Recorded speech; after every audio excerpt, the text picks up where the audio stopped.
उलमाए ज़बील एहतराम, खुसूसियत के साथ गुले गुलजार अशरफियत, हाज़रीन अहले सुन्नत व जमात, अस्सलामु अलैकुम व रहमतुल्लाहि व बरकातुहू। अल्हम्दुलिल्लाह अल्हम्दुलिल्लाहिल हन्नानिल मन्नान अल्लज़ी खलक़ल इंसान व अल्लमहुल बयान, वस्सलातु वस्सलामु अला रसूलिही सय्यिदिल इंसी वल जान व अला आलिही व अस्हाबिही दविल खैरि वल इहसान, अम्मा बअद। फ़अऊज़ु बिल्लाहि मिनश शैतानिर रजीम, बिस्मिल्लाहिर रहमानिर रहीम। लक़द जाअकुम रसूलुम मिन अनफुसिकुम अज़ीज़ुन अलैहि मा अनित्तुम हरीसुन अलैकुम बिल मुमिनीना रऊफ़ुर रहीम। क़ाल अल्लाहु तआला इन्नल्लाहा व मलाइकतहु युसल्लूना अलन नबी या अय्युहल्लज़ीना आमनू सल्लू अलैहि व सल्लिमू तस्लीमा। अल्लाहुम्मा सल्लि व सल्लिम अला सय्यिदिना मुहम्मदिन तनहल्लु बिहिल उक़द व तनफ़रिजु बिहिल कुरब व तुक़दा बिहिल हवाइज व तुनालु बिहिर रग़ाइब व हुस्नुल ख़वातिम व युस्तस्क़ल ग़मामु बिवजहिहिल करीम व अला आलिहि व सहबिहि फ़ी कुल्लि लम्हतिन व नफ़सिन बिअददि कुल्लि मालूमिन लक। सदक़ल्लाहु मौलानल अज़ीम। इसका इको बंद कर दो, इको बंद कर दो। अज़ीज़ान गिरामी, हाज़रीन महफ़िल मीलाद मुस्तफ़ा, आज की हमारी ये बज़्म, जैसा कि आपको मालूम है, 20 अप्रैल का दिन है। शम्सी तारीख के एतबार से कायनात के आका व मौला रूही फ़िदा मुहम्मदुर रसूलुल्लाह सल्लल्लाहु तआला अलैहि वसल्लम के इस कायनात पे जलवा फ़िगन होने की तारीख़ है। और मैं ये कहता हूँ, आज की तारीख की खुशी सिर्फ मुसलमानों का हक नहीं, पूरी इंसानियत का हक है।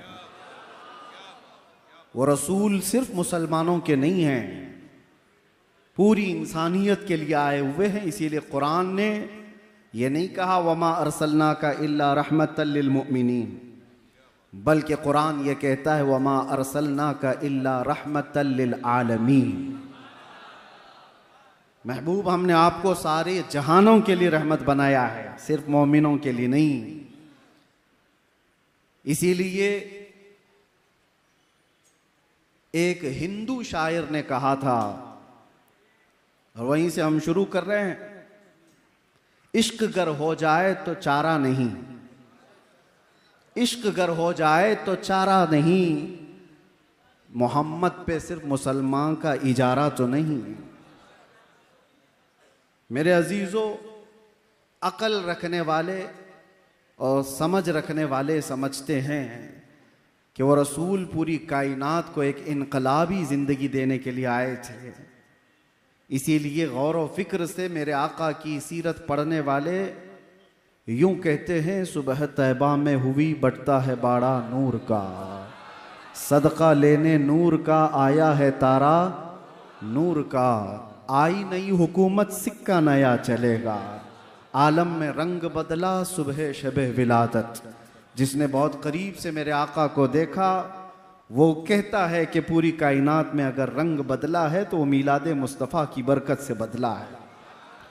आज का दिन मनाना ये रज़ा अकेडमी, सुन्नी जमीयतुल उलमा या सुन्नी बिलाल मस्जिद का ही हक नहीं है, और ना ही इस इलाके या किसी खित्ते के मुसलमानों के ऊपर यह फरीज़ा है, बल्कि आज का दिन हर उस बेवा को खड़े होने का है जिसको मेरे आका ने इज्जतें अता की है। आज का दिन हर यतीम का दिन है जिसको मेरे आका ने कंधों पर बिठा करके इज्जत अता की है। आज का दिन उन कमजोरों के लिए है जिनके सहारा मेरे मुस्तफ़ा सल्लल्लाहु अलैहि वसल्लम बनकर तशरीफ लाए। आज का दिन बूढ़ों का है, आज का दिन बेवाओं का है, आज का दिन फकीरों का है, आज का दिन पूरी कायनात की उन बच्चियों का है जिनको पैदा होते ही जिंदा दरगोर किया जाता था। औरतों की इज्जत देने वाला रसूल आज के दिन आया है। बेवाओं को शरफ बख्शने वाला रसूल आज के दिन आया है। जिनको लोग अपनी महफिलों में नहीं बिठाते थे, उनके साथ मेरे आका ने महफिलें सजा करके, इज्जतें दे करके दुनिया को बताया था कि कायनात में सिर्फ तुम आदम की औलाद हो, न किसी गोरे को काले पर फजीलत है, न किसी गोरे को काले पर और न किसी अरबी को अजमी पर, किसी को किसी पर फजीलत नहीं। बल्कि मेरे आका सल्लल्लाहु अलैहि वसल्लम ने फरमाया कुल्लुकुम मिन बनी आदम व आदम मिन तुराब, तुम सब मिट्टी से बनाए गए आदम की औलाद हो। पूरी कायनात को यकसां बनाने वाला, इक्विलिटी का हकीकत में दर्स देने वाला वो रसूल आज के दिन तशरीफ लाया है। आज पूरी कायनात को चाहिए था कि उस रसूल पाक सल्लल्लाहु तआला अलैहि वसल्लम का वो दिन मनाते। ये तासुब की निगाहें, ये तासुब के चश्मे जिन्होंने पहने, वो हुजूर से दुश्मनी करने लग गए। वरना हकीकत तो ये है मेरे अजीजों, गैर मुस्लिमों ने भी जब पढ़ा है, अंग्रेज मुअर्रिख है, उसने लिखा है पूरी कायनात में इंसान को इंसानियत क्या है पता चली है तो ये 20 अप्रैल के बाद पता चली है। ये हमने नहीं कहा, अंग्रेजों की लिखी हुई तारीख है। उस रसूल पाक सल्लल्लाहु तआला अलैहि वसल्लम के आने के बाद एक दो मैदान में नहीं, दुनिया के हर मैदान में इनकलाब आया। आज हम किसी रेवोल्यूशन को देख करके, इनकलाब को देखकर किसी एक शख्सियत को याद करते हैं। मिसाल के तौर पर यहाँ हिंदुस्तान में बहुत सारी शख्सियतें पहचानी जाती हैं।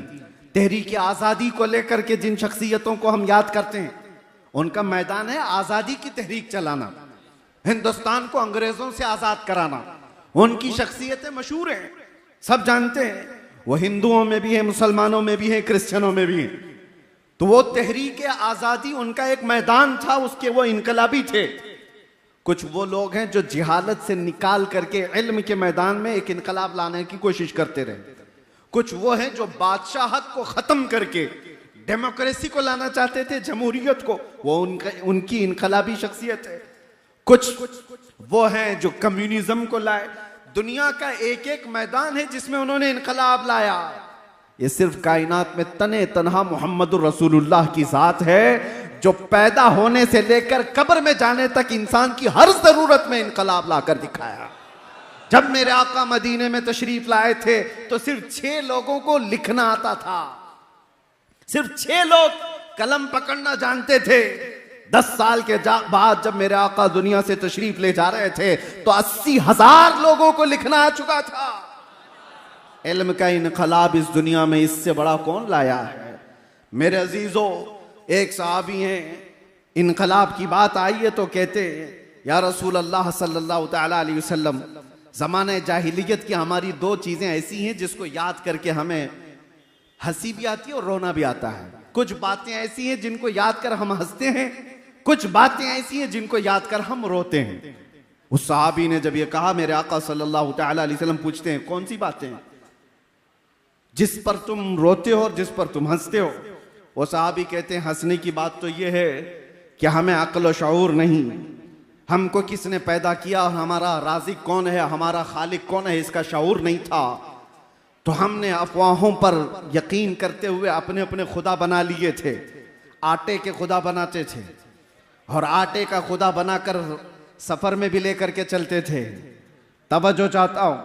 और वो सहाबी कहते हैं जब रास्ते में कभी खाना खत्म हो जाता तो हमारे खुदा का कभी हाथ तोड़ के खा लेते थे। आटे का तो था, खाने की चीज थी। कभी पैर तोड़ के खाते और ज्यादा भूख लगे तो गर्दन भी तोड़ के खा लेते थे। वो खुदाओं के साथ ये हश्र करते थे।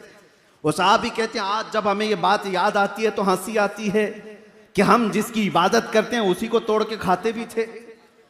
और दूसरी बात वो सहाबी कहते हैं या रसूल अल्लाह सल्लल्लाहु अलैहि वसल्लम, वो बातें जो याद करके हमें रोना आता है। वो कहते हैं मेरे खुद की 5 बेटियां पैदा हुई हैं और हर बेटी को मैंने कब्र खोद करके दफन कर दिया। आखिरी बेटी बड़ी हो गई थी। मेरे सफर में जाने के वक्त, मैं तिजारत के सफर पर था, मेरी बीवी ने बताया नहीं और बेटी पैदा हो गई। माँ कैसे मारे? 4 बेटियों को तो मैं पैदा होते ही गर्दन मरोड़ कर खत्म कर चुका था। 5वीं थोड़ी बड़ी हो चुकी थी मेरे आने के बाद। फिर जब मुझे पता चला 5वीं भी बेटी है तो अब तो वो पहचानने लग गई थी। लेकिन मेरा दिल इतना सख्त था कि मैं उस पहचानने वाली और मुझे बाप कहकर पुकारने वाली बेटी को भी घसीटता हुआ ले गया और उसकी चीखों को नहीं सुना, कब्र खोदा और उसको जिंदा मैंने दफन कर दिया। उसकी चीखें मेरे कान को आज भी अंदर गूंजती हुई नजर आती हैं। रसूल पाक सल्लल्लाहु तआला अलैहि वसल्लम के पास वो आकर कहते हैं, जब जमाने जाहिलियत की यह बात हम याद करते हैं तो सेना कलेजा मुंह को आता है, दर्द होता है कि हमें अल्लाह ताला ने बेटियां दी थी तो हम ऐब समझते थे। किसी के घर में बेटी पैदा हो जाना यह ऐब था। या रसूल अल्लाह, आप जो तशरीफ लाए, आप जो तशरीफ लाए, मिंबर पर खड़े होकर मेरे मुस्तफा ने फरमाया जिसकी एक बेटी हो और वो उसे हुस्न अदब देकर सही जगह शादी कर दे, मेरे आका फरमाते मैं उसका हाथ पकड़ करके जन्नत में ले जाऊंगा। दुनिया वालों, आज भी सुनो, जो नाक भौं सकेड़ते हैं, आज भी बेटियों के पैदा होने पर आज भी अज़मत मुस्तफ़ा सल्लल्लाहु तआला अलैहि वसल्लम, एक बार पढ़ो तो समझ में आ जाए। हम हिंदुस्तान में रहते हैं, आपको पता है यहां पर कानूनी जुर्म है किसी के भी हमल के अंदर कोई चीज डॉक्टर बता दे। 5 महीने 6 महीने का जब हमल हो जाता है तो डायग्नोस किया जाता है, सोनोग्राफी होती है, सीटी स्कैन होते हैं, डॉक्टर्स इतना तो मालूम कर लेते हैं कि पेट में बच्चा लड़का है कि लड़की है। लेकिन पूरे हिंदुस्तान में आप देख लें ये गैर कानूनी मालूम करना, क्यों? इसकी वजह क्या है? हमने तो हमारे कुछ साथियों से पूछा इंग्लैंड वगैरह में, कहा कि वहां तो डॉक्टर्स बता देते हैं कि बच्चे के आने की तैयारी कर लें। कहा हमारे यहां तो बहुत बड़ा जुर्म है, हॉस्पिटल्स में लिखा हुआ होगा कि अगर पूछ भी ले तो उस पर कानूनी जुर्म का मुकदमा दायर हो सकता है, उस पर फाइन है कि पेट में क्या है। मैंने मालूम किया तो पता चला आज भी यहां पर हामिला औरतें जाकर डॉक्टर से पूछती हैं, अगर डॉक्टर ने बता दिया बेटी है तो वो हमल को गिराने की बात करती है। आज भी ये इस तरक्की याफ्ता दौर में जब ये बातें हैं, कानून क्यों है आज कि हमल के अंदर जो चीज मौजूद है पेट के अंदर बताना गैर कानूनी क्यों है? इसलिए कि आज भी वो मानसिकता के लोग मौजूद हैं जो पेट में बच्ची को पाते ही 5 महीने और 6 महीने का हमल अबॉर्शन करा दिया जाता है, गिरा दिया जाता है। और आज से 1400 साल पहले इस नहुसत को मेरे आका ने कदमों से रौंद दिया था। और एक नहीं, आपको यह भी मैं बताऊं, रसूल करीम सल्लल्लाहु तआला अलैहि वसल्लम के लिए एक बड़े दानिश्वर ने क्या खूब कहा, हुजूर बेटों के भी बाप हैं, हुजूर बेटों के भी बाप हैं, लेकिन बेटियों के बाप रहना सुन्नत, बेटों का बाप होना सुन्नत। होना और रहने में फर्क है। हुजूर बेटों के बाप तो हुए, लेकिन सारे 3 बेटे मेरे आका के पैदा हुए और बचपन में इंतकाल कर गए, लेकिन बेटियां 4 हुई और चारों जवान हुई और चारों जवान शादियां भी हुई। तो हुजूर की सुन्नत यह बताई गई, बेटियों का बाप रहना सुन्नत। मेरे आका सल्लल्लाहु तआला अलैहि वसल्लम ने दुनिया को यह मिजाज दिया जिसको तुम गला घोंट करके दफन कर दिया करते थे, यह हकीकत में बेटियां तुम्हारे लिए अजाब नहीं है। एक बार मेरे आका किसी जगह से गुजर रहे थे, एक सहाबी कहते हैं रात का वक्त था, एक घर पर बहुत तेज रोशनी आसमान से उतरती दिख रही थी। वो रोशनी है जो साहब बसीरत देखते हो। आसमान से किसी खास घर पर ही नूर का उतरना, रोशनी का आना देखा जा रहा था। उस सहाबी ने कहा, या रसूल अल्लाह सल्लल्लाहु अलैहि वसल्लम, इस एक घर पर ये रोशनी का मंजर कैसा दिखता है? मेरे आका ने क्या फरमाया, जाओ उस घर वालों से मालूम करना, 2 में से कोई एक चीज होगी उस घर के अंदर, 2 में से एक चीज होगी, या तो किसी यतीम बच्चे की परवरिश हो रही होगी या आज ही उनके घर में बेटी की पैदाइश हुई होगी। साहबी कहते जाकर मालूम किए तो उनके घर में बेटी की विलादत हुई थी। ये रहमत आलम सल्लल्लाहु तआला अलैहि वसल्लम ने बताया। आज हिंदुस्तान में मैं फख्र के साथ कहता हूं, हम उस रसूल के शहदाई हैं जिसने औरतों को वो बुलंद मकाम दिया। 1400 साल के बाद भी तुम नाक रगड़ करके भी अपनी बहनों को उस मकाम तक नहीं पहुंचा सकते। आज के जमाने में फिर मैं कहता हूं, ये कुत्ते हैं जो औरतों की इज्जत की बात करते हैं। कोई अपनी बहन को आज इज्जत देने वाला नहीं। ये वो तरक्की याफ्ता दुनिया है जहां आज भी एप्स्टीन फाइल खोले जा रहे हैं। औरतों की इज्जत पर डाका डालने वाले अगर औरतों की इज्जत की बात करें तो ये शर्म की बात है। ये ऐसी शैतान है जो फजर की नमाज की बात कर रहे हैं। इनके मुंह से औरतों की इज्जत अच्छी नहीं लगती है ही नहीं। रियल में जो इज्जतें दी हैं मेरे आका ने दी हैं। और शादी भी मेरे आका ने फरमाई तो सबसे पहले 25 साल की उम्र में 40 साला बेवा खदीजतुल कुबरा से निकाह फरमाया, जब औरतों को बेवा होना भी एक अपशगुन कहला जाता था। आज भी है, आज भी। हम तो बहुत बदल चुके, लेकिन यहां तो सती की रस्म भी थी। हिंदुस्तान में सती की रस्म भी हुआ करती थी। शोहर अगर मर जाए तो औरत को साथ में जला दिया जाता था, उसको जीने का हक नहीं था। थोड़ा अपग्रेड हुआ जमाना तो फिर यह कहा गया कि चलो उसको जलाया नहीं जाएगा, जंगलों में छोड़ दिया जाए। अब और अपग्रेड हुआ तो इतना कह दिया गया कि ठीक है, बनाओ संगार सब निकाल दिया जाए, किसी एक खास जगह में उसको रख दिया जाए, विधवा को कहीं अच्छी महफिलों में आने ना दिया जाए। कोई भी महफिल में आएगी तो अपशगुन है, काम बुरे हो जाएंगे। ये दुनिया का तस्वुर था। औरत का बेवा होना क्या उसके हाथ में है? क्या वो अपने इख्तियार से बेवा बनी है? किसी का शौहर कभी भी मर सकता है, उसका उसमें क्या कसूर है? लेकिन जिंदगी भर वो ये ऐब सहती रहती थी। आज भी बहुत सारी जगहों पर उनको मुआशरे से अलग किया जाता है, मगर मेरे मुस्तफ़ा सल्लल्लाहु अलैहि वसल्लम ने एक नहीं 9 बीवियां ऐसी निकाह फरमाई जो बेवा थी या मुतल्लका थी। मेरे आका सल्लल्लाहु ताला अलैहि वसल्लम ने ये जो इज्जत अता फरमाई, औरतों की बात मैं कर रहा हूं, ये तो एक हिस्सा है। आज के दिन किस किस मैदान पर हम गुफ्तगू करें, कहां कहां इज्जतें दी गई। औरतों की इज्जत पर बात इसलिए कर रहा हूं कि आज जरूरत है।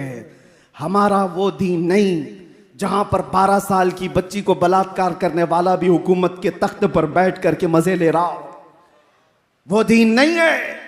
ये दीन तो ये मेरे आका सल्लल्लाहु ताला अलैहि वसल्लम ने फरमाया, नजरों को भी उठाओगे तो नजर का जिना है। और ये भी नहीं है कि मुसलमान औरतों की इज्जत है। इस्लाम हर एक बेटी की इज्जत को वैसे ही समझता है जैसे मुसलमान बेटी की इज्जत है। ऐसा नहीं है कि जिना का अजाब, जिना की जो सजा है सिर्फ मुसलमान लड़की से करने पर जिना की सजा है। किसी भी घर की बेटी के साथ अगर किसी ने ज्यादती की तो सजा वही है। वो चाहे हिंदू की बेटी हो, चाहे वो यहूदी की हो, चाहे ईसाई की बेटी हो।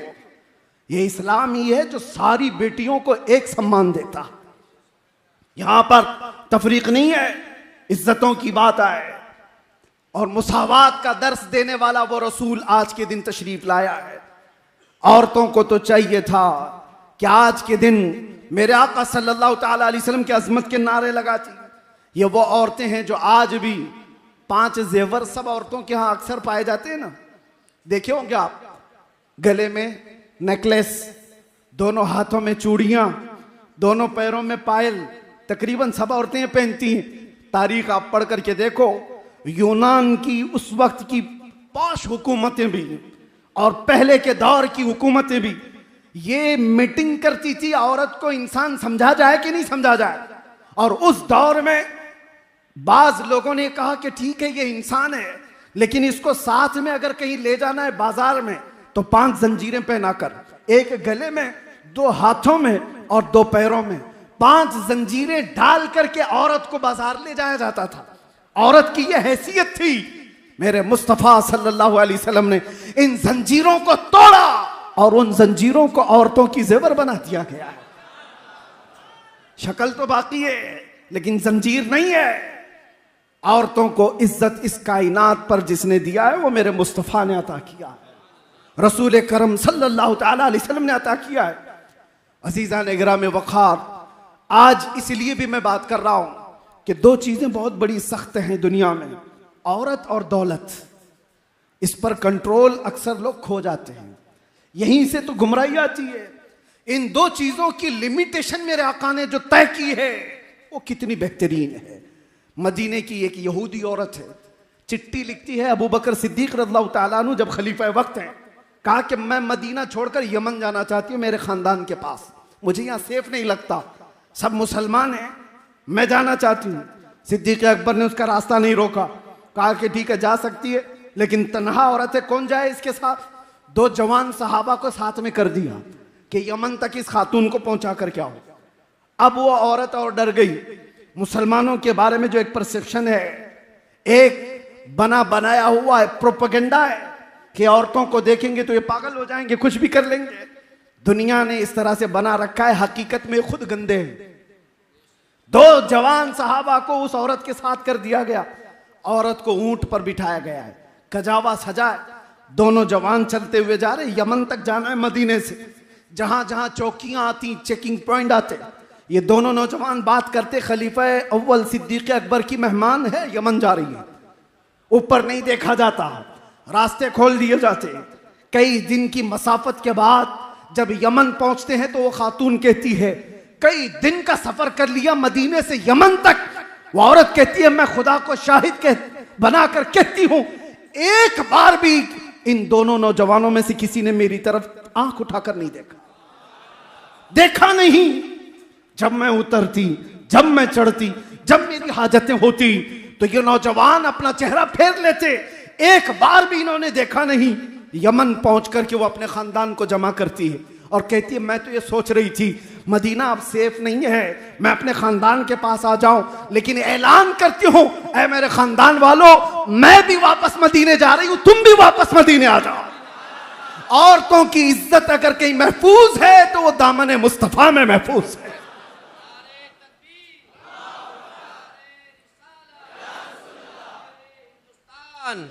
मेरे अजीजों, ये सिर्फ और सिर्फ बेटियों की बात जहां तक है, ये इनकी इज्जतों की बात, हदीसें पढ़ो आपको पता चले।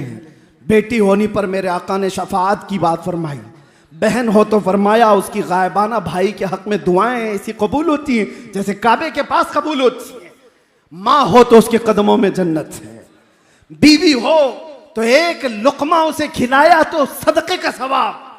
औरत को हर मकाम पर वो इज्जतें दी गई। नबी आखिरुज़्ज़मान सल्लल्लाहु तआला अलैहि वसल्लम ने आखिरी जो अल्फाज वफात के वक्त जो बयान फरमाए उसमें भी ये जिक्र है, मिल्के यमीन अस्सलात, वो मिल्के यमीन। मिल्के यमीन किसको कहते हैं? जो तुम्हारे मातहत रहने वाली औरत। मेरे आका ने फरमाया उनका ख्याल रखना, उनके साथ ज्यादती ना हो, उनके साथ जुल्म ना हो। और हुजूर अकरम सल्लल्लाहु तआला अलैहि वसल्लम की सीरत आप पढ़ो, 10 बीवियां जो एक साथ रही, 10 बीवियां, और मुख्तलिफ रिवायात में जो 11 है तादाद, वो आगे पीछे किसी के इंतकाल के बाद, हजरत खदीजा जब तक थी तो कोई और बीवी नहीं थी, बाकी 10 बीवियां जब तक थी, एक भी बीवी ने कहीं कोई रिवायत नहीं बयान की कि हुजूर ने किसी पर हाथ उठाया। किसी ने नहीं कहा। हुजूर पाक सल्लल्लाहु तआला अलैहि वसल्लम ने सख्त मिजाज के साथ उनको तकलीफ दी हो? कभी नहीं। रसूल करीम सल्लल्लाहु तआला अलैहि वसल्लम 10 बीवियों के साथ जो मुआशरती जिंदगी गुजार करके दिखाए हो, यहां तो 2 बीवियां रख नहीं पाता कोई। और वैसे भी हमारे ऊपर इल्जाम है कि 4 वाले हैं, मियाँ एक नहीं संभलती, 4 की बात की है। लेकिन रहमत आलम सल्लल्लाहु तआला अलैहि वसल्लम ने औरतों जैसी फितरत और सिफत जिसके अंदर है, अरे सब औरतों के अंदर एक नस्वानी सिफत सबके अंदर होती है। वो उम्महातुल मोमिनीन थी, रसूलुल्लाह की बीवियां थी, लेकिन थी तो औरत। और हदीसों में इसका जिक्र भी है। हजरत आयशा की बारी में हुजूर सल्लल्लाहु तआला अलैहि वसल्लम उनके घर हैं। हजरत ज़ैनब दूसरी बीवी हैं। उन्होंने गोश्त का एक ऐसा सालन बनाया जो हुजूर को बहुत पसंद था। उन्होंने सोचा आज मेरे घर में हुजूर तो आएंगे नहीं, बारी आयशा के घर है। थोड़ा सा सालन उन्होंने अपनी खादिमा को दे करके भेजा, आयशा के घर रसूलुल्लाह सल्लल्लाहु अलैहि वसल्लम, ये सालन हुजूर को पसंद है, पहुंचाओ। औरत होती है, खादिमा लेकर के आई। हजरत आयशा ने पूछा ये कहां से आया? कहा ज़ैनब के यहां से, कोनी मार के गिरा दिया। आज मेरे पास है रसूलुल्लाह, और मेहमान नवाजी जियाफत जो कुछ भी होगी वो आयशा के घर से होगी। मुख्तसर सी ये छोटी मोटी बातें हैं, औरतों के अंदर तो होती ही हैं। अरे 2 के दरमियान मसावात करना एक बड़ा चैलेंज होता है। मेरे मुस्तफा ने 10 बीवियों के साथ मसावात करके कायनात को दिखाया। ये कौन कर सकता है? जो रहमत आलम हो। ये वही कर सकता है जो रियलिटी में कहता भी हो और करता भी हो। दुनिया को औरतों के हुकूक बताने वाला खुद कभी बीवी ना रख सकता हो, और वो दुनिया को पाठ पढ़ा रहा है औरतों की इज्जतों के लिए। एक बात आप समझ करके चलें, इस्लाम रियलिटी की बात करता है, हकीकत की बात करता है। औलाद की बात जहां तक आए, मुस्तफ़ा करीम सल्लल्लाहु ताला अलैहि वसल्लम ने औलाद के लिए जो फरमाया, और उसके अलावा मसावात की जहां तक बात आए, मैं कुल मिलाकर के आज के दिन की एक अजमत बताऊं। आज के दिन बहुत सारे इनकलाब आए, इल्म का इनकलाब, इंसानों के उरूज और इर्तिका का इनकलाब, जिहालत से निकालने का इनकलाब, बुराइयों से बाज लाने का इनकलाब। अरे वो सहाबा जो ईमान लाने से पहले उनके हालात ये थे कि वो शराब नोशी और क़िमारबाजी में फख्र करते थे। 50-50 साल पुरानी शराब जमा करके पीने का रिवाज था। 50 साल पुरानी शराब नशा ज्यादा करती है, लेकिन एक फरमाने रसूल था जिसने उनकी जिंदगियां बदल डाली। हजरत अनस कहते हैं, मैं कहबा खाने में लोगों को शराब प्यालों में भर करके दिया करता था। एक शाम ऐसी आई कि मदीने में ऐलान हुआ, अल्लाह के रसूल ने फरमाया मुसलमानों आज से शराब हराम हो गई। सिर्फ ऐलान हुआ, जैसे ही आवाज गूंजी मदीने की गलियों में, जिसके हाथ में प्याला था वो वहीं से पटक दिया, जिसके घर में मटका था उसने तोड़ दिया। वो एक दिन था मदीने की सारी नालियां शराब से बह रही थी। एक फरमाने रसूल ने उनकी जिंदगियां बदल डाली। इनकलाब, मेरे अजीजों, यहां रुक करके मैं इस इनकलाब पर थोड़ी सी बात और करना चाहूंगा। वो सहाबा से आपकी मोहब्बत है या नहीं? हम अहले ईमान है, उस सहाबा से हमारी मोहब्बत, उस रसूल से मोहब्बत ना होती तो यहां आते भी नहीं आप। उस रसूल से आपको बेपनाह मोहब्बत है। आज अगर मैं कहूं, हर बच्चा हर जवान ये कहने को तैयार है, उस नामूसे मुस्तफा पर तुम क्या दोगे? चंदे की बात नहीं, गर्दनें देने को तैयार है। ये लब्बैक यूं ही नहीं कहा जाता। लब्बैक का मतलब होता है हम हाजिर हैं या रसूल अल्लाह, हम हाजिर हैं या रसूल अल्लाह। बताओ किस चीज से तुम हाजिर हो? जान से, अपनी तमाम चीजों से हाजिर हो।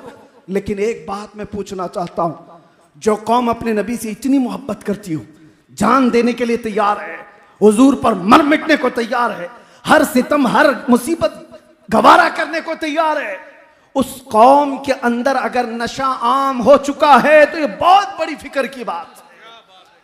जिस चीज को मेरे आका कायनात से खत्म करने आए, आज उनकी उम्मत उस चीज को रिवाज कैसे दे सकती है? हैरत की बात है मेरे अजीजों, मुसलमान और नशा दो ऐसी चीजें हैं जैसे दिन और रात। दिन और रात का क्या मिलाप? काला और सफेद दोनों एक हो नहीं सकते। मुसलमान और नशा इतना अपोजिट है, इतना अपोजिट है। हमारे मोहल्लों में नशा आया कहां से? हमारे मोहल्लों में नशा बिकता कैसे है? तुमने क्या हदीसें नहीं सुनी? वो सहाबा तो पहले हराम नहीं हुई थी इसलिए इस्तेमाल कर रहे थे। हम तो पैदाइशी कानों में सुनते आ रहे कि हराम है, हराम है, हराम है। अभी तुम्हें और कोई हराम करने वाला नहीं आने वाला है। पहले से हराम चीज तुम्हारे सामने है। कौन है जो हमारे बच्चों को इस आवारगी में आज मुब्तला कर दिया? अगर इश्क रसूल राई के दाने के बराबर भी तुम्हारे सीनों में है तो मेरे अजीजों, नशा उठाना तो दूर की बात, तुम देखना भी गवारा नहीं करते। तुम्हारे सरों पर जिसकी इज्जत लगी हुई है वो मेरे मुस्तफा की है। दुनिया तुम्हें तुम्हारे नाम से नहीं, मेरे नबी के नाम से पहचानती। हमारी अपनी क्या पहचान है? हमारी अपनी क्या पहचान है? अगर मुस्तफा के ना होते तो हम जिंदा चलती फिरती लाशें होते। हमें कौन मुंह लगाता? आज हमें दुनिया देखती है तो नबी के नाम पर देखती है। इस नाम का इतना तो भरम रख लेते, इस नाम की इतनी तो लाज रख लेते कि मुस्लिम मोहल्ले में कम से कम नशा नहीं आता। वैसे तो पूरे मुल्क को नशा से पाक होना चाहिए, लेकिन खास तौर पर जब भी डिपार्टमेंट वाले और खास तौर पर नारकोटिक वाले जब बात करते हैं तो ये कहते हैं कि आपके लोग ज्यादा नशा में हैं, आपके लोग ज्यादा नशा में हैं। इसके दो कारण हो सकते हैं, दो वजह हो सकती हैं। एक तो जल्दी पैसा हासिल करने के लिए हर आदमी बहक जाता है, और दूसरा एक सोची समझी साजिश के तहत ये पूरे के पूरे खित्ते को नशा में मुब्तला किया जाता है। क्योंकि ये छुपी हुई चीजें नहीं है। किसी चलते फिरते आदमी से भी पूछ लो तो वो नशा का अड्डा बता देता है, यहां मिलता है, यहां बिकता है। हालात तो ये है आज। तो जब चलते फिरते आदमी को मालूम है तो हुक्काम वक्त जो पावर रखते हैं क्या उनको नहीं मालूम? सब मालूम है। तो फिर कौन है जो इनको नशे में मुब्तला कर रखा है? एक चीज ये समझ में आती है, दुनिया इनको अच्छी तरह से पहचानती है। ये आम लोग नहीं है, ये आम लोग नहीं है, ये मोहम्मद अरबी के शेर हैं। इनको नशा में इतना सुलाओ कि उठने की हिम्मत ना हो। जिस दिन ये उठ गया तो अच्छे अच्छों का सोना हराम कर सकता है। नहीं उठना चाहिए, नहीं उठना चाहिए। तुम्हें इस तरह से आज पूरी दुनिया में, सिर्फ नशा यहां नहीं है, सऊदी भी मुब्तला है इसमें, अरब की कई कंट्रीज ऐसी हैं जहां सब मुब्तला है। और बगैर किसी पावरफुल जरिए के ये चीज नहीं होती। हजरत इतनी फिक्र के साथ मुझसे कह रहे थे कि दिल दर्द करता है जब अपने बच्चों को नशा में देखते हैं। और जिस इलाके में ये आप लोग हैं, हजरत यहां पर है, ये इलाका तो मशहूर से मशहूर होता जा रहा है, मशहूर से मशहूर होता जा रहा है।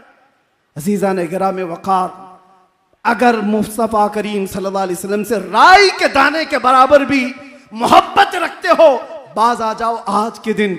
इसलिए मैं कह रहा हूं कि तुम बर्बाद हो जाओगे तो तुम ये समझते हो कि किसको क्या पड़ी है। नहीं, मेरे आका तुम्हारे कदमों में कांटा भी चुभे तो उसका दर्द महसूस करते हैं। मेरे आका को दर्द होता है। अगर अपने नबी को कोई ईजा देना चाहता है तो क्या कोई ऐसा हिम्मत वाला आदमी है यहां पर जो रसूलुल्लाह को ईजा देना चाहता हो, मेरे आका को दर्द देना चाहता हो? हर जुमेरात को हमारे आमाल मेरे आका के सामने फरिश्ते पेश करते हैं। तुम्हारे सबके अमाल, हमारे सबके अमाल पेश किए जाते हैं। फला बिन फला ने पूरे हफ्ते में क्या क्या किया है, हमारे अमाल पेश होने वाले हैं। और हुजूर फरमाते, मैं सबको उनके बाप के नाम से पहचानता हूं, सबको पहचानते हैं मेरे आका। जो बच्चे गलत रवि में मुब्तला हुए, मेरी उनसे मुअद्दबाना इल्तिमास, मुझे छोटा समझो, जिस तरह से भी समझो, आज उठो, एक इनकलाब लेकर के आओ। आज उठो, एक रेवोल्यूशन लेकर के आओ। दुनिया आज भी तुम्हारी तरफ देख रही है कि बदलोगे तो तुम ही बदल सकते हो। तुम ही ने बदला था इस कायनात को, आज फिर बदलाव आएगा तो तुम्हारे जरिए से आएगा। दुनिया दूसरों की तरफ नहीं देख रही है, इसलिए कि दुनिया को पता है बदलने वाले मदीने से निकले थे, बदलने वाले बदर में आए थे, बदलने वाले ओहद में आए थे, बदलने वाले खंदक में आए थे, और कायनात को बदलने वाले करबला में आए हुए थे। मेरे अजीजों, आज उनके पैरोकार अगर तुम अपने आप को मानते हो तो उठो और बदलो। उठो, वो घर न हश्र न होगा फिर कभी, दौड़ो के जमाना चाल अपनी चल चुका। और फिर मुसावात की बात जहां तक मैं करना चाहता हूं, रसूल पाक सल्लल्लाहु ताला अलैहि वसल्लम ने जिन लोगों को उठाया था, एक शायर क्या खूब कहता है, एक अरब ने आदमी का बोलबाला कर दिया, खाक के जर्रों को हमदोश सुरैया कर दिया। खुद न थे जो राह पर औरों के हादी बन गए, क्या नजर थी जिसने मुर्दों को मसीहा कर दिया। मेरे आका सल्लल्लाहु ताला अलैहि वसल्लम ने उठाया है।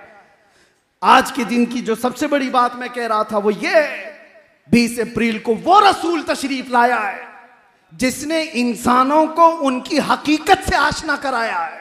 तुम इंसान हो तो कैसे जियो, जानवरों की तरह नहीं। दुनिया तुम्हें जंगली बनाना चाहती है। हम देख रहे हैं बहुत सारे जंगल से छूटे हुए यहां पे भी आए हुए हैं, यहां पे मतलब दुनिया में, हमारे मुआशरे में आए हुए हैं। उनको देखकर लगता नहीं इंसानी शक्ल है। इंसानों की तरह जीना सिखाया मेरे आका ने, इंसान को इंसानियत से आशना कराया। सबसे बड़ा पैगाम है। जाहिर सी बात है, आप इंसान हैं, चाट कर तो नहीं खाते जमीन पर।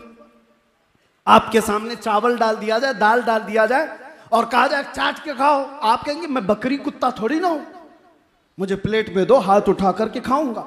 तो इतना तो आपको पता है इंसान इस तरह से खाता है, इंसान वैसे नहीं खाता। तो मेरे आका ने यह भी बताया, इंसान इज्जतों का मुहाफिज है, कुत्तों और गधों की तरह जिना नहीं करता बाजारों पर। वो जानवर हैं, उनके यहां रिश्ते नहीं होते। जो गधा जिस गधी को पाले, जो कुत्ता जिस कुतिया को पाले, उनके यहां अक्ल और शऊर नहीं। लेकिन इंसान भी अगर उसी सिफत में जीना चाहता है तो मैं समझता हूं ये जंगल के राज की तरह जानवरों की तरह जीने का सलीका दिया जा रहा है। मेरे मुस्तफ़ा ने वो सलीका नहीं दिया। आज पूरी दुनिया को एक रिवाज दिया जा रहा है। ये कॉमन बातें, क्या मौलवियों की बात सुनते हो?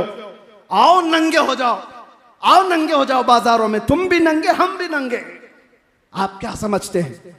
आपको ये जो सोशल मीडिया चलाने के लिए दिया जा रहा है, मुफ्त में दिया जा रहा है।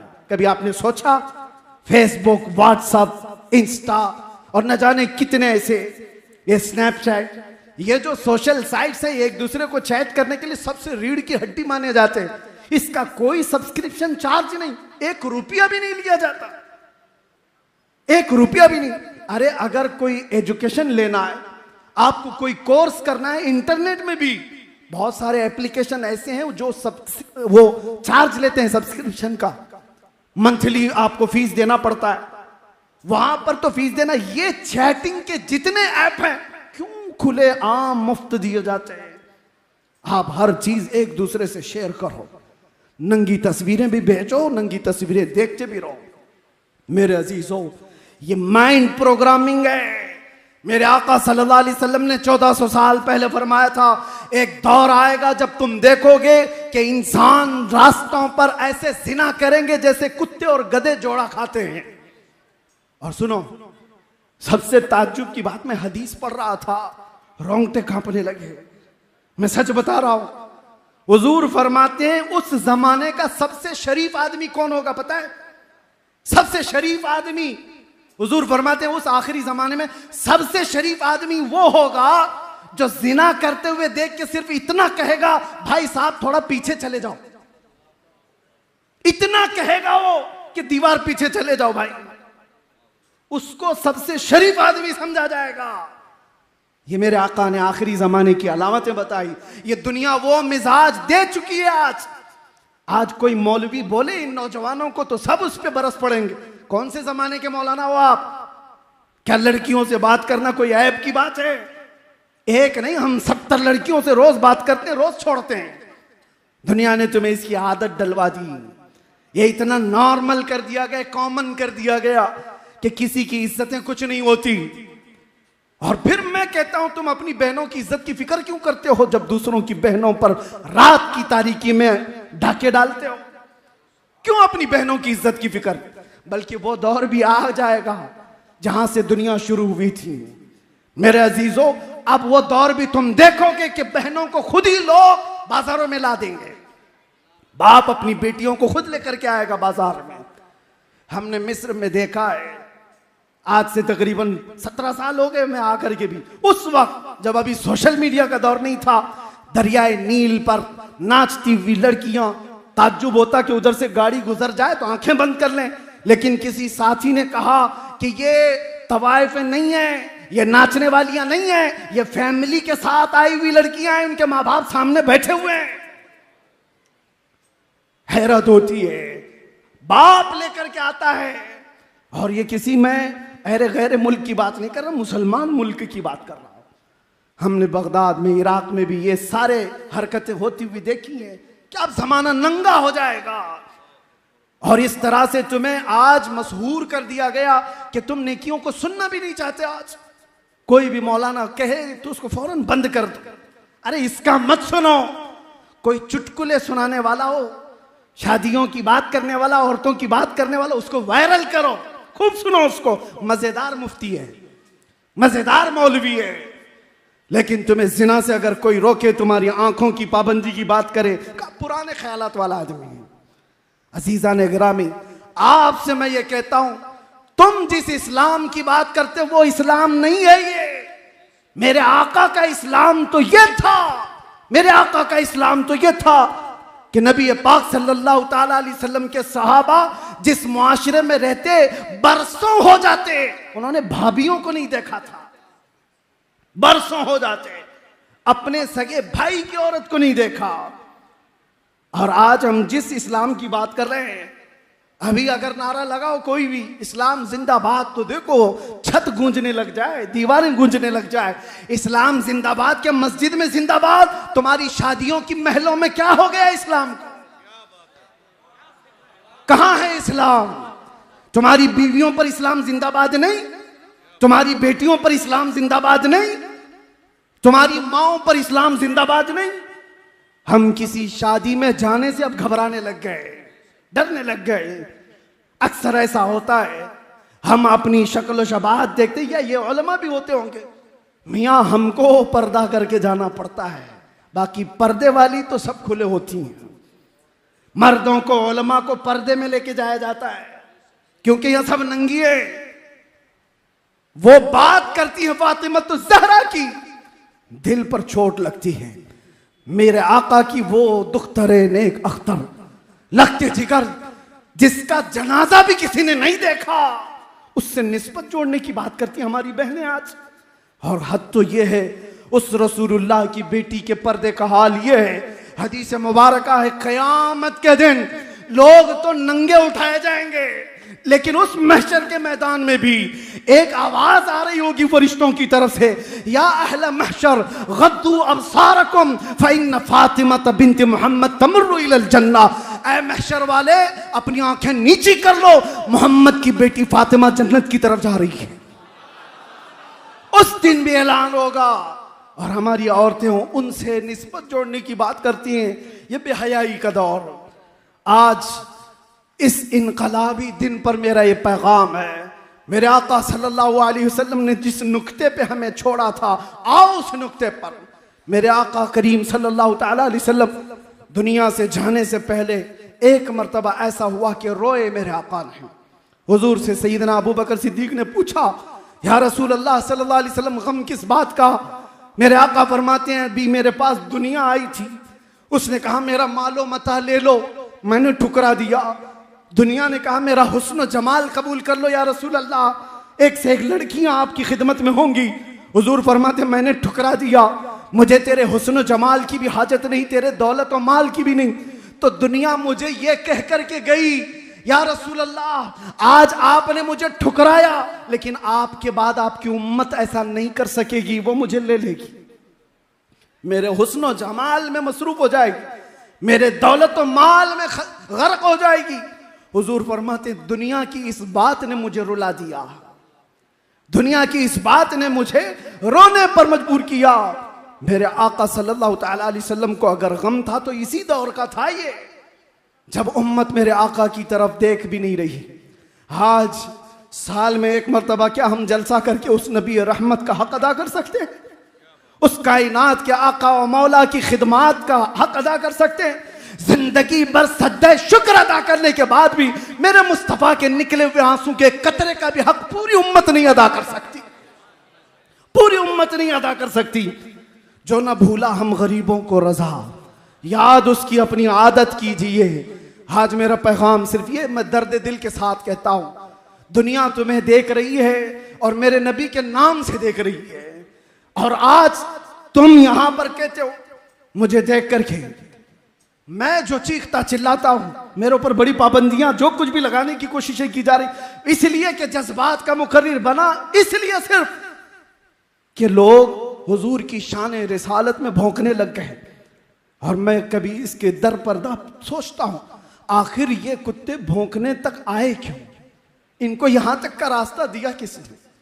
मेरे आका को इन्होंने देखा नहीं, हुजूर को समझा नहीं, सोशल मीडिया उठा करके नबी को गालियां देने लग गए। इनके पीछे जब रीजन तलाश किया जाता है तो ये बदअमल मुसलमान नजर आते हैं, इनको देख करके वो नबी को गालियां दे रहे हैं। मुसलमान ऐसे होते हैं, इसलिए इनका नबी ऐसा होगा। मुआज़ल्लाहि रब्बिल आलमीन, क्या आज हमारी जिंदगी इस मोड़ पर आ गई कि हमारी वजह से मेरे नबी की इज्जत पर उंगलियां उठने लग जाए? हमारी जिंदगी आज इस मोड़ पर आ गई कि हुजूर को पढ़े बगैर आदमी गाली देने लग जाए, इसलिए कि मैंने अमल ऐसे दिखाए लोगों को। शराब की बोतल हमारे हाथ में आ गई, नशे के अड्डे पर मैं बैठा, ताश के पत्ते हमारे गलियों में, तो दुनिया फिर ये समझने लगी कि मोहम्मद का पैगाम यही था। दुनिया तुम्हें देख करके नबी को पहचानती है, वो पढ़ती नहीं है, देख करके समझती है। हर जमाने में मुसलमान अपने नबी का तर्जुमान रहा है, एम्बेसडर रहा है। बदलो अपनी जिंदगी को, और अगर आज ना बदले तो वो दिन इंतजार करो जब खबर में रखे जाओगे। बुजुर्गों ने फरमाया, फरिश्ते सवाल करेंगे तेरा रब कौन है, तेरा दीन क्या है। तीसरा सवाल मेरे नबी को दिखा कर कहेंगे।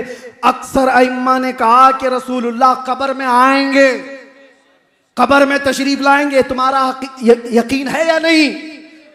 मेरे आका हुजूर कब्र में आएंगे, यकीन है? बुजुर्गों ने फरमाया वो वक्त भी आएगा ए मुसलमान, संभल जा, जिस वक्त तीसरा सवाल फरिश्ते हुजूर को दिखाकर पूछ रहे होंगे इनके बारे में क्या कहता था। बुजुर्गों ने फरमाया हुजूर अपना चेहरा फेर लेंगे और कहेंगे खबरदार मेरी तरफ देखना मत। हुजूर अगर फरमा दिए या रसूल अल्लाह अगर तुमसे जो मुंह छुपाऊं तो करूं किसके सामने, क्या और किसी से तवक्को नजर की है? मुझे बताओ नौजवानों, जिस वक्त कब्र में मेरे आका अपना चेहरा फेर ले और कहे मेरी तरफ मत देखना, इसलिए कि दुनिया में तुझे किसी और का चेहरा पसंद था, बात मेरी करता था, काम किसी और के। हुजूर को लब्बैक लब्बैक लब्बैक कहकर पुकार रहा है और फिर गलियों में तेरे तमाशे क्या है? तू अगर नबी का नहीं बन सका तो कब्र में किस चीज के इंतजार में जाएगा इस दुनिया से? और फिर याद रखना, हुजूर ने अगर चेहरा फेर लिया तो पूरी रहमत खुदा हमसे फिर गई। रहमत खुदा जिससे रूठ गई उसका क्या होगा? फिर न खबर है उसकी, न हशर है। हशर में भी कोई उसका मावा उमलजा नहीं रहेगा।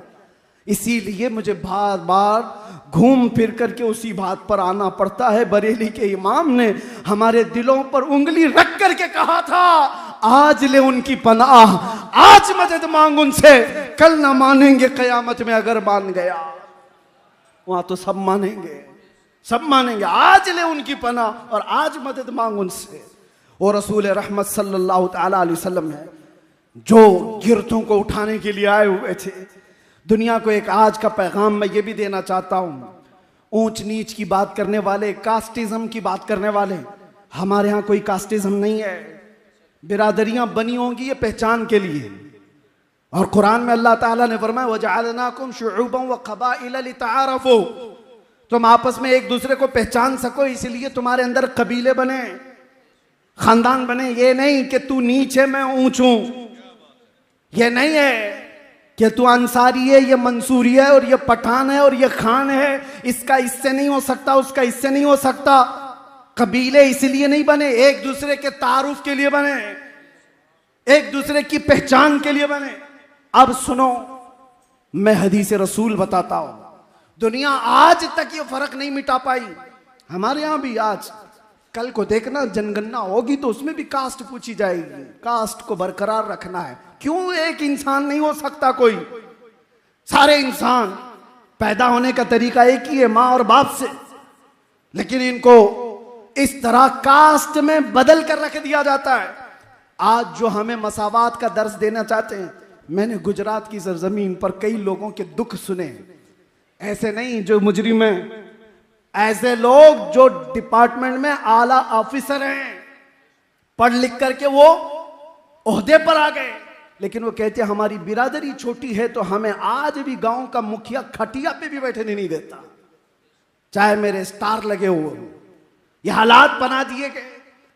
मैं किसी का नाम लेकर नहीं कर, आज भी ये कास्टिज्म का जो भूत सवार है। कई जगहों पर जाकर देखो, छूत छात, आज भी छूत छात से जूझ रहा हुआ ये मुआशरा। मेरे मुस्तफा की बारगाह में आओ। अल्लाहु अकबर। मदीने तैयबा में एक साहबी हैं जाहिर बिन हराम रदी अल्लाह ताला अन्हु, सब्जी बेचा करते थे, सब्जी फरोश थे और गांव से सब्जी लाकर मदीने में बेचते थे। सूरत की अच्छी नहीं थी, लोग जो है दूर हटते थे, फटे पुराने कपड़े पहनकर आते, पसीना जिस्म में रहता। आमतौर पर किसान लोग अपनी किसानी करते करते थक जाते हैं। इसी तरह जाहिर बिन हराम थे, बाजार में सब्जी बेच रहे हैं। अचानक पीछे से कोई आया और आंखों पर हाथ रख दिया, पूछा पहचानो कौन है? जाहिर बिन हराम। वो कहते हैं इस पूरे भरे मदीने में मुझे कोई छूता नहीं, अगर मेरे चेहरे पर कोई हाथ रखा है तो वह आमिना का लाल ही होगा।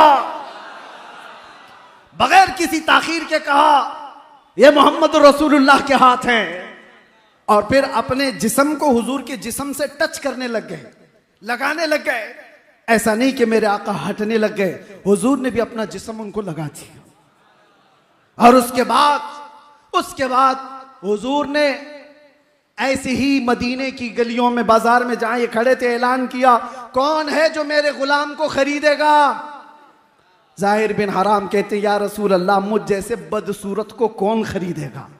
लोग तो मुझे टच भी नहीं करते, आप मुझे बेचने की बात कर रहे हैं। हुजूर पाक सल्लल्लाहु अलैहि वसल्लम ने सीने से सीना लगाया और कहा, याद रख जाहिर बिन हराम, तेरी अल्लाह की बारगाह में बड़ी मौकात है, तेरा मकाम है अल्लाह की बारगाह में, तुझे अल्लाह और उसके रसूल खरीदेंगे। गुलामों को जिसने हाथों से उठाया है, और आपको पता है फतेह मक्का के दिन एक बहुत अलग है। फतेह मक्का आपने सुना होगा, तकरीरों में हो, किताबों में। एक चीज मुझे लगती है, 10,000 सहाबा आए थे फतेह मक्का के दिन। ये वो मक्का है जहां 13 साल तक सहाबा को इतना तड़पाया गया है कि अंगारों पे सुलाया गया है। और सबसे मशहूर सहाबी आप भी जानते हैं, बिलाल हबशी। बिलाल हबशी को क्या नहीं किया गया? पैर में रस्सी डालकर औबाश लड़के खींचते थे, गरम रेत पर सुला करके सिल सीने पर रखी जाती थी। सारी ईजाएं दी गई हैं, सबको पता है। 10,000 सहाबा के साथ 6 साल के बाद जब मेरे आका वापस मक्का में आए, अब ताकत तो पावर किसका था? पावर रसूलुल्लाह के हाथ में, ताकत और आज की सल्तनत हुजूर के पास है। सारे मक्का में लोग भागे भागे फिर रहे थे जान बचाकर, क्योंकि उन्हें मालूम था, और सहाबा भी जोश में आए हुए थे। ये वो मक्का के कुफार और मुशरिकीन हैं जिन्होंने रसूलुल्लाह के दांत मुबारक भी शहीद की। ये वो लोग हैं जिन्होंने अमीर हमजा का कलेजा चबाया है। ये वो लोग हैं जिन्होंने सूली पर चढ़ा करके हमारे सहाबा को मुसला किया है, कान नाक आंख काटे। बदर देखा, उहद देखा, खंदक देखा, उसके बाद सबर कहां से आता? लेकिन फतेह मक्का जिस दिन हुई, मेरे आका तशरीफ लाए, साहबा कह रहे थे कि आज तो बदले का दिन है, गोश्त के छितड़े उड़ाने का दिन है। हुजूर ने उसको बदल करके कह दिया। साहबा कह रहे थे अल यौम यौमुल मलहमा, हुजूर ने फरमाया अल यौम यौमुर रहमा, आज के दिन रहम करने वाला दिन है। इज़हबू अंतुम तुलका, जाओ तुम सबके सब आजाद हो। एक साहबी आए, कहा या रसूल अल्लाह, सबको यकीन नहीं हो रहा है, कहां जाएंगे सब? हुजूर ने फरमाया जो मेरे दादा अब्दुल मुत्तलिब के घर में जाएगा वो अमान में है। फिर हुजूर ने फरमाया जो अबू सुफियान के घर में जाए वो अमान में है, जो हरम में आए वो अमान में है। कई घरों का हुजूर ने नाम बताया। अब ये वाकया बताने का जो मेरा मकसद है, सुनो तो बच्चों, आखिर में एक सहाबी पूछते हुए आए कि बहुत सारे हरम में नहीं आ पा रहे, बहुत सारे अब्दुल मुत्तलिब के घर नहीं जा पा रहे, बहुत सारे अबू सुफियान के घर नहीं जा पा रहे, उनके लिए कोई अलग पैगाम है? अल्लाह अकबर। अब मेरी इस गुफ्तगू का मतमह नजर, मकसूद नजर, हुजूर ने ऐलान फरमाया किसी रास्ते पर एक डंडा लगाकर झंडा गाड़ो बिलाल हबशी के नाम का, बिलाल के नाम का झंडा। कहा कि ये क्या होगा? कहा जो इस झंडे के नीचे आएगा उसको अमान दी जाएगी।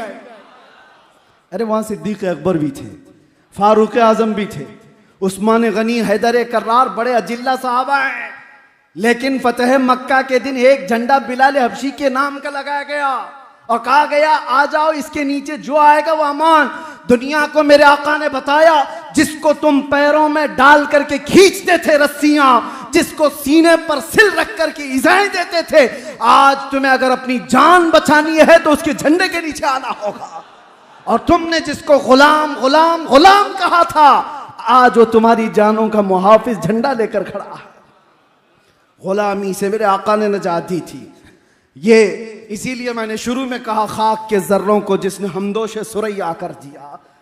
रसूल करीम सल्लल्लाहु तआला अलैहि वसल्लम ने इंसानियत की बराबरी का जो ऐलान फरमाया, आप देखें, एक साहबी हैं अदी बिन हातिम, वो कहते हैं मैंने देखा मेरी बहन आई और कहने लगी, हातिम ताई के बेटे हैं, बहुत पैसे वाले मालदार, उनकी बेटी हुजूर पाक के पास उनकी बहन अदी बिन हातिम की, यानी हातिम ताई की बेटी मुसलमान हुई और अपने भाई से कहती, भाई जाओ, इसी में खैर है, वो बादशाह हो कि रसूल हो, उनकी पैरोकारी कर लो, उनसे अच्छा आदमी मैंने देखा नहीं। अदी बिन हातिम कहते हैं मैं आया, देखा, उस वक्त क्या बात देखी, तवज्जो चाहता हूं। रसूल पाक सल्लल्लाहु तआला अलैहि वसल्लम महफिल में मदीने की एक पागल औरत जिसका जहनी तवाजुन खो गया हो, लोगों से वो बड़बड़ करती रहती, किसी को भी पकड़कर कुछ भी सुनाती। ऐसी पागल औरतों से तो हर कोई दामन बचाता है। वो औरत करीब आती गई और महफिल में आकर के कहा कि ए अल्लाह के रसूल, मैं आपसे बात करना चाहती हूं। पागल औरत है, मेंटल केस जिसका है। और सहाबा बचाने लग गए, हटो। रसूलुल्लाह सल्लल्लाहु अलैहि वसल्लम से सहाबा कहते हैं, या रसूल अल्लाह, ये बदजुबान औरत है, कुछ का कुछ बोल जाती है, कहीं आपकी शान में ये बदजुबानी ना करे, नाज़ेबा कलमात ना कहे। हुजूर ने सहाबा से क्या कहा जानते हो? हटो, उसे आने दो, मुझे पता है मदीने में कोई उसकी नहीं सुनता, अगर मैं भी ना सुनूं तो वो किसको सुनाए? वो रहमत आलम आए थे सुनने के लिए, और वो पागल औरत हुजूर को उठा ले जाती है। साहबा कहते हैं हुजूर उठ करके गए उसके साथ, कहती है अकेले में बात करना चाहती हूँ। हुजूर ने कहा ठीक है, अकेले में बात। और वो पता नहीं क्या क्या सुनाती रही। मेरे आका ऐसे सुनते रहे जैसे किसी दानिशमंद की बातें सुन रहे हो। एक ही जुमला बार बार उसे एहसास भी नहीं होने दिया कि वो पागल है।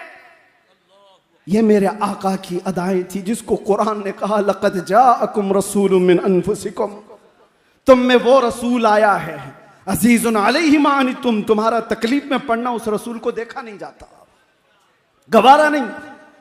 हरीसुन अलैकुम बिल मुमिनीन, तुम्हारे सिर्फ ईमान की तलब रखने वाला, रऊफुर रहीम, निहायत नरमी करने वाला और शफकत करने वाला रसूल आया है तुम्हारे पास। अजीज़ान गिराम वक़ार, कहने को बहुत सारी चीज़ें हैं, आज के दिन का मेरा यही पैगाम काफ़ी है। आप उठो, जिस पैगाम को मेरे आका ने पूरी कायनात में फैलाया, पूरी कायनात में। तुम ख्वाहिशात के पुजारी नहीं हो, तुम माबूदाने बातिल के पुजारी नहीं हो। एक फ़र्क मैं आपको बताऊं, एक फ़र्क, लोग जो है ये समझते हैं बुतों की पूजा करने वाले ये मुशरिक है, एक खुदा को छोड़कर दूसरे खुदाओं की इबादत करने वालों को मुशरिक कहते। लेकिन कुरान ये कहता है साथ में, अरअयत मन इत्तखज़ इलाहहु हवा, ऐ रसूल क्या आपने नहीं देखा उन लोगों को जो अपनी ख्वाहिशों की इबादत भी करते हैं, ख्वाहिशात को माबूद बना लिया है। नौजवानों, तुम्हारे दिल में जो बात आए उस पर अमल कर लेना जरूरी नहीं होता। रात को तुम्हारा नफ्स उठाए किसी लड़की से बदकारी करने के लिए, तुम ख्वाहिशात के पुजारी मत बन जाओ। तुम रसूल रहमत सल्लल्लाहु अलैहि वसल्लम के पैरोकार हो, याद करना तुम्हारा रब तुम्हें देख रहा है। यअलमु खाइनतल अयुनि वमा तुख्फी सुदूर, तुम्हारी आंखों की खयानत को भी वो जानता है, तुम्हारे दिल में गुजरने वाले हालात से भी वो बाखबर है। आपको आपका नफ्स दौलत की रेल पेल में ऐसा मसरूफ कर देगा कि तुम्हें ना नमाजों का ठिकाना कुछ भी नहीं। मैं एक बात याद करता हूं, हजरत दाऊद ताई बहुत बड़े सूफी बुजुर्ग हैं, उनसे उनके मुरीद ने पूछा हुजूर कुछ नसीहत कर दे। उन्होंने कहा मैं मसरूफ हूं, जुबान खोलते ही नहीं थे दिन भर। कहा दो बातें कहता हूं वो सुनकर चले जा। एक बात ये, अल्लाह ने तुझे जिस जगह जाने से मना किया वहां कभी दिखना मत, और जहां आने के लिए कहा वहां कभी गैर हाजिर रहना मत। बस ये दो चीजें। अल्लाह ने जहां जाने से मना किया वहां कभी दिखना मत, और जहां आने का हुक्म दिया वहां कभी गायब रहना मत। बस ये दो चीजों पर पूरी जिंदगी चला लो।